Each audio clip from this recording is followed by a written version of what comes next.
The Tom Woods Show, episode 1635. Prepare to set fire to the index card of allowable opinion. Your daily dose of liberty education starts here. The Tom Woods Show. All right, for all you men out there listening to this program, I don't normally believe in peer pressure, except in this case. Can you really be a Tom Woods Show listener if you're not using Harry's razors with all the rest of us? We use it because we all get a close, comfortable shave. Join the 10 million who have tried Harry's. New customers get $5 off a Harry's trial set when you go to harrys.com/woods. Hey everybody, Tom Woods here. Delighted to have Michael Bolden back on the program. Of course, you know Michael is the founder and executive director of the 10th Amendment Center, and I couldn't be happier to have Michael on for a couple of reasons. Number one, when you hear what we're going to be discussing today, you know there's nobody on earth. There really is nobody on earth who knows more about it than our guest. But secondly, come Monday morning, I got no episode this week, and Bolden is bailing me out late on a Sunday night doing this with me. So for those two reasons, I say, Michael Bolden, thank you so much. Welcome back to the show. Tom, awesome to be here. And what are friends for, right? I don't know what it is I'm going to owe you when this is all said and done, but I sure appreciate you stepping up for me. Actually, I'm really excited. I'm really excited to chat about it. So let's get into it. Yeah, I haven't even said to people what it is. I was thinking about what I was going to cover today. And I thought I would do an episode all by myself and have it be on something other than the virus. Because as I've said, we have to go back to normal at some point and not talk about this thing over and over and over. I'm running out of things to say about it, even though my email newsletter, I just keep writing about it every single day. But I have to talk about something else. And as I said, I've gotten multiple people saying they appreciate the sense of normality that returns when they hear me talk about just some regular topic. So it occurred to me that 2020 marks the 10-year anniversary of the release of my book, Nullification. And when you have a round number like that, it's appropriate to do a retrospective. So I thought I would look at the past 10 years since the book came out. But I thought, in terms of how this has developed on the ground, in actual states with real people, taking real initiative and actually getting things done, well, that stuff I know a little bit about, but the person who's been tracking that and writing about it and being a major player in pushing it forward is Michael Bolden, for heaven's sake. I can't do a solo episode on this. I'd do a pathetic job. So you are here, Michael Bolden, to help me do a not pathetic job. You ready? Yeah, I'm pretty excited about it. And the whole thing actually makes me think about it because the way you're talking about, Tom, as what has grown out of this. It's something that kind of motivates me in my work at 10th Amendment Center is a letter that Thomas Jefferson wrote in 1790 to a guy named the Reverend Charles Clay. And he said the ground of liberty is to be gained by inches. Because we know right now, we're living under the largest government in the history of the world. There's no way that anyone's going to flip the switch. There's no silver bullet to stop that monster in one fell swoop. So we have to chip away at it. And that's what I think this modern nullification movement is all about. We've talked about your story with the 10th Amendment Center, so maybe we can just do this quickly. But you actually founded the 10th Amendment Center in, I think it was 2006? 2006, summer, yeah. Okay, during the second George W. Bush term, so that you could legitimately say, during the Obama years, when people would say, oh, why weren't you complaining under George W. Bush? You could say, I was, sucker. I was. Hello. Don't you love that opposition? Oh, If you point out President A is doing something bad, then they say, well, where were you when President B did that? First of all, it doesn't matter if you start doing the right thing today or next week or whatever, but we do have a track record. We've been doing this exact same thing, putting out the same message and putting out an effort to get activists to reject, resist, and nullify basically any unconstitutional federal act. So most of everything they've ever done since 2006. That's Bush, that's Obama, that's Trump, and whoever comes next too. So you started this thing, and in the years that followed, starting in 2010 is when you started to do the Nullify Now events, which you did for several years in different cities around the country.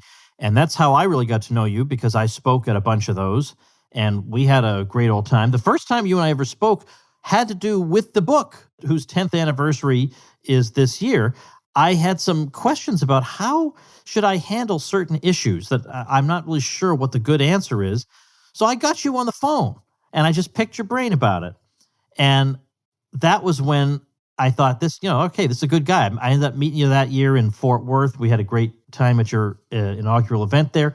But since that time, you've been doing, instead of trying to focus on getting everybody involved on board for the whole nullification philosophy, right? You've been focusing on one issue, another issue that people are passionate about. And I think that's very effective because there aren't that many people, for example, who really, really, really are against executive power. They're really against Republicans having executive power, Democrats having executive power. But to just limit yourself to people who just cared about executive power per se wouldn't be very effective. Well, likewise, unfortunately, there aren't that many people who really just favor local control and the Constitution all the time. So, all right, well, either we sit around and wait for the human race to perfect itself, or we work with them where they are. And so how did you make that shift? Well, I actually came from the hard left, and we don't have to get into that whole kind of background, but I think the left has always been pretty good, at least when it comes to activism, on building single-issue coalitions, finding some area of common ground where you agree on one issue, and you may disagree on 99 others out of the 100. But you work together on that issue to get the job done. I've actually tried to implement that more and more over time. And I think I learned pretty quickly running the 10th Amendment Center. We would, take the constitutional issue on everything. And you'd find people saying things like, well, I'm really with you on stopping surveillance. But that whole gun thing, you're a little crazy. And in fact, my buddy Mike Meharry and we had some meetings at ACLU headquarters in New York for our efforts to protect privacy on a state level, take on NSA spying and things like that. And they would just literally laugh at us. Oh, you guys are really big into that guns thing, or you want to stop Obamacare. Yeah, cool. But let's set that aside and see what we can actually get done. So we find that more and more people will come on board and learn about something. And I think there's something to be said that if you find where people are. So let's say they think asset forfeiture is the worst thing on earth. It's government sanctioned theft. But let's say they work with us and they find us to be really consistent. Over time, over a period of years, I find that a lot of them will say, you've been so good on issue A. Well, I'm actually more interested in hearing what you have to say on this other issue that I didn't think I would agree with you on. So I think we can expand our efforts by building these single issue coalitions. And that's how we structure all of our activism all the time. So now I want to talk about what's been going right, let's say, over the past 10 years. And you are in a unique position to assess this with the 10th Amendment Center. Now, I want to make sure everybody is following. Most people who listen to this program are familiar with the idea of nullification because this is the Tom Woods Show, and there's a book called Nullification by Tom Woods. But the idea is that this goes back to Thomas Jefferson, that the states can refuse to enforce and prevent the enforcement of unconstitutional federal laws within their borders. And there are pretty strong arguments for this. And I would like to think I made them in the nullification book, linked on the show notes page, as is the 10th Amendment Center at tomwoods.com/1635. So as you just indicated, you've tried to move things forward from a decentralist 10th Amendment perspective in a variety of areas. Yes. Where would you say you've had the most success, and why do you think that is? Well, there's a couple of different areas that I think we've gotten the most success, and then maybe most attention might be a different area. I think asset forfeiture, which I just mentioned, it may be the unsung hero of the 10th Amendment Center nullification efforts. There's a federal program, just short version. Asset forfeiture is when government basically charges property with a crime, and they take the property, and you have to prove that the property was innocent before you can get it back. So they're just stealing stuff from people. Well, a lot of states have actually kind of tried to slow that process down on a state level, but the federal government runs this program called Equitable Sharing, where they try to lure states in to participating in a federal program to do an end run around their state laws. So if a state says you're not allowed to do this, then when the cops pull somebody over, they find some property in a car, they say, well, this looks like a federal drug case. And they call up their buddies in the DEA, and then suddenly it's a federal case, which means they can ignore the state law, participate in the federal asset forfeiture sharing program, and they get up to 80% of the cash. So we've had up to, I think it's 8 or 9 states. We're talking New Mexico, California, Colorado, Nebraska, Arizona, Ohio, Arkansas, and Utah have opted out of at least 80% of that federal equitable sharing program. It's a very cut and dry thing. They literally just have to pass legislation, primarily pushed by an organization called Institute for Justice. IJ.org is a great website on this. And they just stop participating, because if they don't participate, it doesn't matter what the feds want to do. They can't coerce the localities into stealing people's stuff. To me, that's actually very exciting, because it's a real practical way of how we're actually stopping people from having their property stolen from them. On surveillance, though, I think is the area where we got the most attention. And I know, Tom, you and I have talked about our work to try to shut down the NSA data center in Bluffdale, Utah, in San Antonio, Texas. There's another one. There's another one in Georgia. There's also a listening station in Washington State, another one in Colorado, West Virginia. They're all over the place.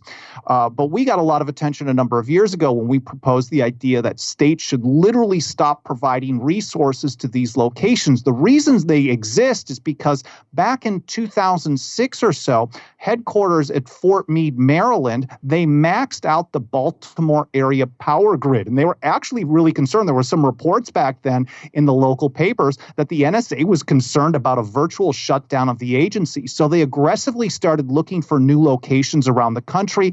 Bluffdale is probably the one that's most well known in Utah because they have access to resources. They also love the one in San Antonio, Texas, which is the site of an old Sony factory warehouse. It's right down the street from a Microsoft data center, so they can plug right into that puppy. They like it because Texas has an independent power grid. So if they blow the grid in Baltimore, they got Texas as their backup. Maybe Texas will be the lead one at some point. So we proposed legislation in a number of states to actually just say, we're not going to participate. We're going to shut off those resources, because without the electricity in Texas, without water to cool off the supercomputers in Utah, those facilities can't run. Now, in some of those really more well-known areas, we haven't gotten the legislation passed, but we have actually gotten similar legislation passed in places like Michigan and here in California, which don't yet have NSA data centers, but we know that they're trying to expand.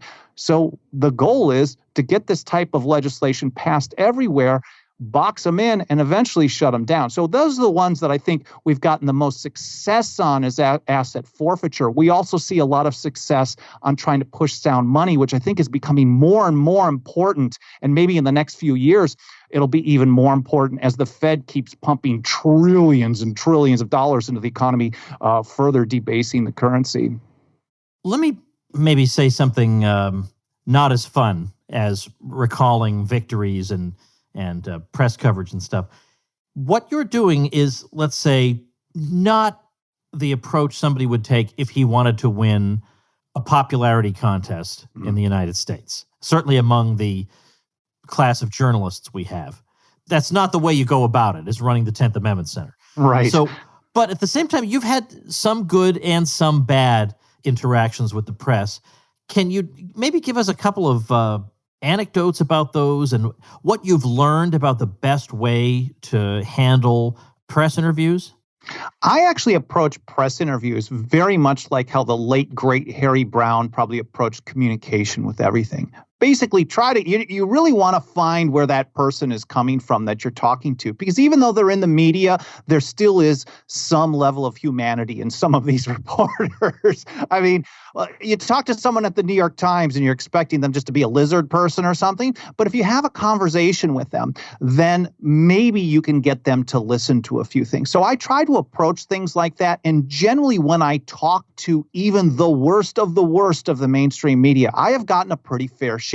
Now, I've talked with the New York Times, with Reuters, U.S. News, Washington Post, L.A. Times, and in general, they don't have negative things to say. They generally just provide an interesting statement. So last year or so, maybe 2 years ago, I talked to a guy from NBC News about efforts to nullify federal gun control on a state and a local level. And of course, he wants to talk to me because he's going to assume that I'm going to be some kind of bad guy. But by the end of it, he literally, before they published the article, he literally emailed me 2 paragraphs that he was citing on me, and he's like, "Hey, Michael, does this fairly represent what you had to say?" And what I had to say was most of the efforts that I was watching so far were failing on but maybe he liked it because I was just being honest, saying that the gun rights people were not doing a good job. And maybe that fed into the narrative that he had to say, but he certainly did quote me accurately. Now, on the other hand, the one place, or maybe 2, that I've never gotten good coverage from has been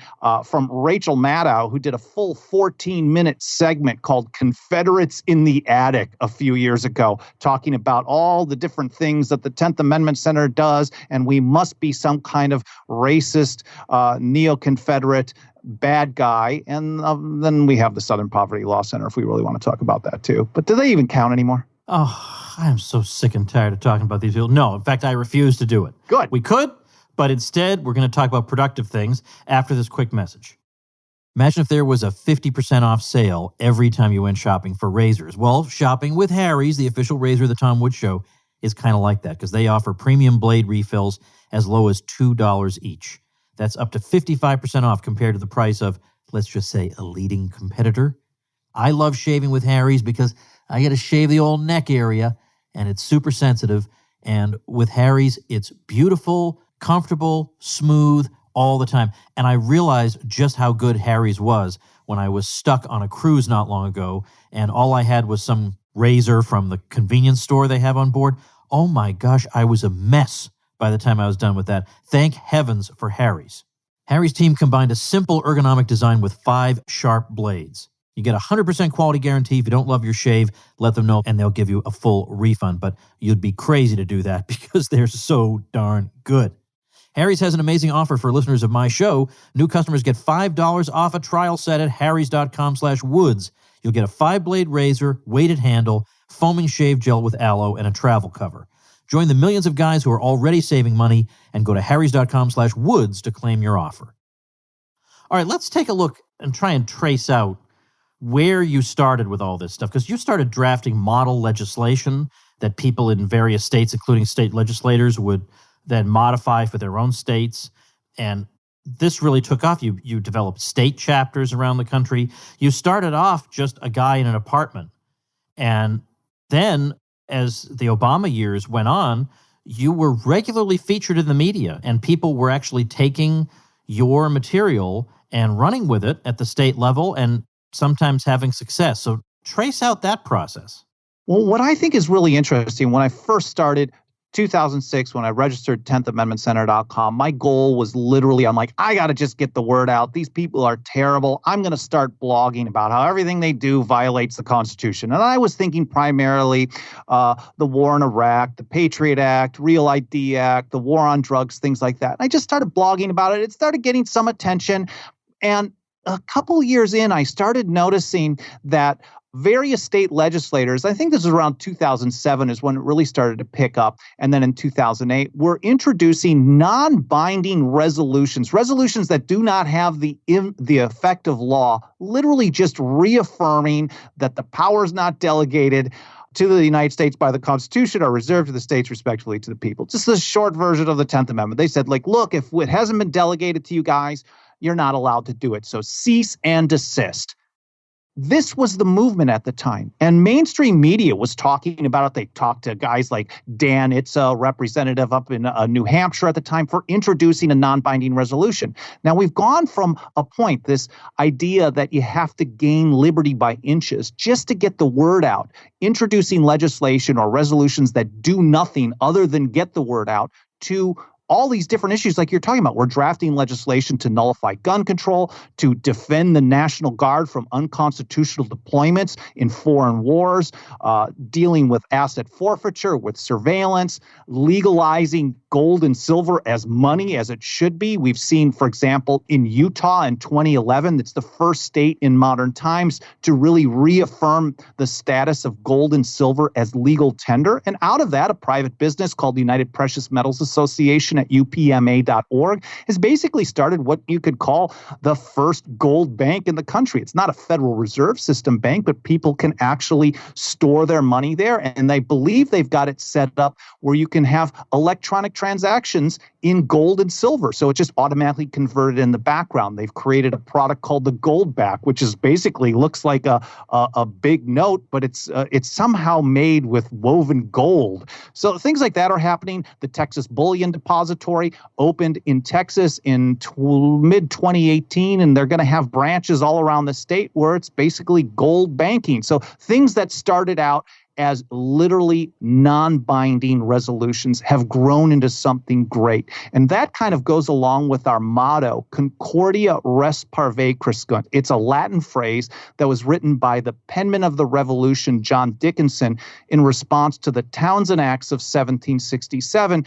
And it means small things grow great by concord. And he was really advising the same thing in response to the New York Restraining Act, which suspended the parliament or the legislature of New York at the time, saying, like, look, right now, all the other colonies should come together and just pass a resolution telling the crown that this is not right, and then we'll build from there. Small steps grow great by concord, and I think we're seeing this play out before our very eyes. What's been the difference in running the 10th Amendment Center? I've asked you this before, under Democratic versus Republican presidents. Oh, man. It is very... In a way, I love it because it's just, I'm watching it like a car crash. People who hate the 10th Amendment, they call you a racist, a neo-Confederate one day, and all of a sudden, a few years later, they don't like the people in charge, and they're suddenly the greatest 10th Amendment supporters on earth. We've seen this happen literally in the last few weeks. But it goes both directions, too. People who wanted decentralization, federalism under the Obama administration seem to be very happy with centralization of power under Bush or Trump. And I find that very unfortunate, but I have to acknowledge that it happens. Although what I think happens over time is people start recognizing that these politicians are flip-flopping their views on the 10th Amendment or some other issue depending on who's in office. And some people, I think, reject that. And I think as long as we continue to be consistent, no matter what team is in power in Washington, D.C., we'll continue to bring more people into the movement. All right, here we are in April 2020 as we're recording this now. As we look to the future, are there particular issues where you think the 10th Amendment Center will have success? Maybe new issues that you haven't focused on before, or old issues where the successes are going to multiply? What do you see as the bright prospects for the future? Well, my personal motivation, I started out as an anti-war activist back when I was a commie. So war and foreign policy, the empire is the driver of everything. To me, that's the most important. So even though I think it's the least likely to find success, it is an area that we're spending a lot of time. So, for example, we drafted the Defend the Guard Act, which Delegate Pat McGeehan in West Virginia has heroically been pushing for a number of years, 5 or 6 years. But we saw about 8 to 10 states in 2020 before the legislative session got cut short in most states, considering similar legislation to say we're not going to let you use National Guard troops from this state in a foreign engagement unless you have a declaration of war as required by the Constitution. I mean, it seems pretty straightforward stuff. So that's a big part of it. We also found that, for example, the CIA rendition program that was run under George Bush and probably exists in just different versions today was primarily run through a publicly, I guess we could call a government-owned airport in North Carolina. So Mike Meharry worked with some activists there to put together some legislation to say that they weren't going to allow any more airports in the state to actually be used in any type of CIA rendition program. And I'd like to see that type of thing spread because attacking the empire at any direction, I think, is very positive. But where I think we'll see the most success, and I think this is going to come from the economy, is in sound money, whether it's gold and silver, as noted in Article 1, Section 10 of the Constitution, or people starting to use cryptocurrency, just in currency competition. So we've been working very hard with states over a number of years to actually create a climate where other currencies can be used instead of the U.S. fiat dollar. 37 states have already removed sales tax on the exchange of gold and silver. Think about it. You go to a grocery store and you want to exchange a $5 bill for change, and they charge you a 35-cent tax. That's a good way to discourage someone from actually doing that. And up until recent years, these 37 states were basically doing that on gold and silver. So I would like to really, really push on that. that. And I expect we'll see more success on monetary issues in the future. Also, I would also think on food freedom issues. For example, we've been covering some efforts in Wyoming and a number of other states where they're basically creating an environment where local small producers are basically exempted from the regulatory process. And as we're hearing about meat plants, for example, being shut down because they can't operate, we also have to recognize that the Wholesome Meat Act, I forget what year this came out, created an environment where you went from thousands of meat production facilities in the U.S. and centralized it and cut it down by, I think it's like 2/3, a significant amount. So actually encouraging these other producers that aren't being pushed out of business by Washington, D.C.'s regulations, I think that could be a real positive effect on society going forward as well. All right. Last thing I want to ask you is a real softball, but just curious, just on a personal level, can you identify a particular moment since 2006 that being the executive director of the 10th Amendment Center has been particularly gratifying? Like some great victory or even sort of a personal relationship you formed or anything about it that made you stop and say, I sure am lucky to be doing this? Oh, I mean, I've got a bunch of them because I feel lucky literally every single day. So like when I do a podcast, I'm having this conversation with you, I write a blog, all that stuff. I'm like, man, I can't believe this is happening. I was working a customer service job for $11 an hour before I started the organization. So to me, I think it's all pretty amazing. But there was this moment after the Rachel Maddow situation where she did this 14-minute segment. I wrote an article in response pointing out all the ways that she was kind of nuts, but in a nice way. I sent it to MSNBC. For whatever reason, they didn't get back to me. So, of course, my backup, it should have been my first choice. I sent it over to Lou Rockwell. And Lou Rockwell, not only did he publish that article, but he sent just a quick response that I will never forget. I think it was one of the coolest emails I've ever seen in my life. He says, basically, I know the pin hurts, Michael, but it's a badge of honor. And to me, that couldn't have been more awesome.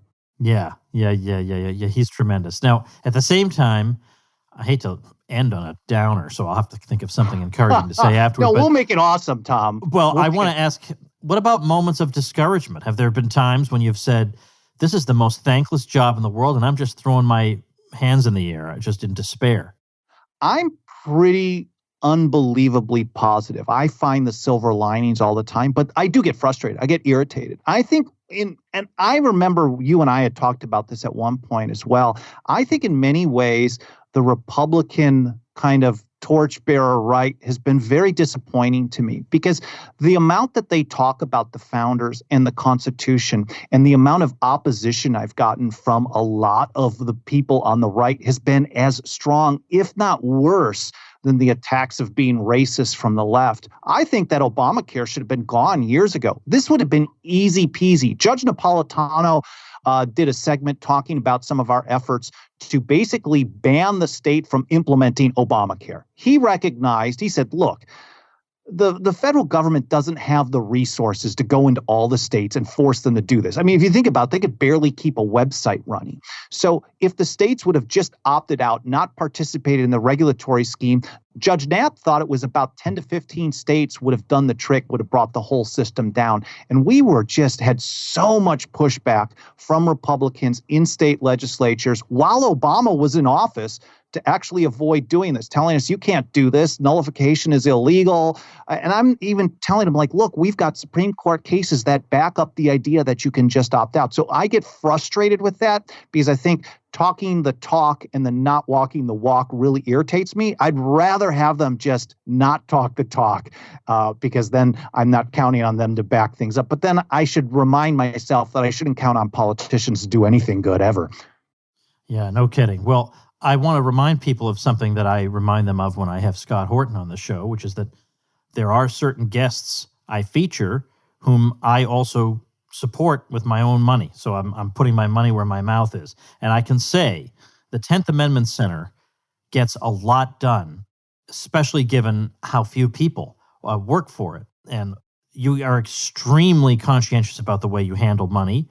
And I think you've been very effective in the way you've deployed resources and actually made things happen. There are think tanks in this country with budgets in the hundreds of millions of dollars who basically just issue reports that go in the wastebasket. And that's why they exist, is to continue employing people to continue writing reports that go in the trash. Yeah. And they fundraise for that by sending direct mail pieces to people telling them that they're defending liberty, and it's all just a sinecure.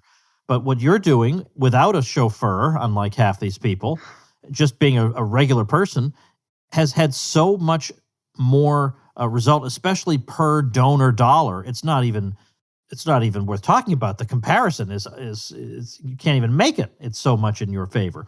So I hope folks will join me in supporting you, because if you could send some money to the blankety blank institute in Washington, D.C., and it's not going to make any difference whatsoever.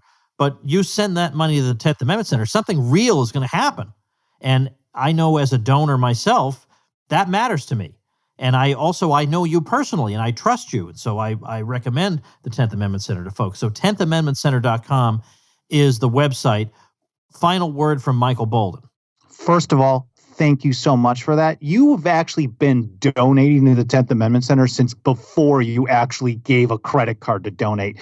Doing the speeches, talking to me about the book, all the support has been just incredible, Tom. And we do make it go a long way. A few years ago, I actually wrote an article comparing our budget with, I think, the Heritage Foundation. Oh, you actually did something like that. Okay. Yeah. And at the time, I think it was our yearly budget was every 8 minutes for the Heritage Foundation. But we're going to keep going. No matter David versus Goliath, we're going to push on, because for us, we have to do what's right no matter how much the odds are stacked against us. And whether it's liberty or in our lifetime or setting the foundation for the future, we got to keep pushing on. And I'm so grateful not only for your support and friendship, but for everyone listening here as well today. Thanks, Tom. I appreciate that. 10thamendmentcenter.com is the website, but all this stuff will be linked at tomwoods.com/1635. All right, that is our episode for today, folks. Make sure you subscribe to The Tom Woods Show, tomwoods.com/Apple, so you get all these gems delivered to your device automatically. I'll see you tomorrow. Become a smarter libertarian in just 30 minutes a day. Visit tomwoods.com to subscribe to the show for free, and we'll see you next time.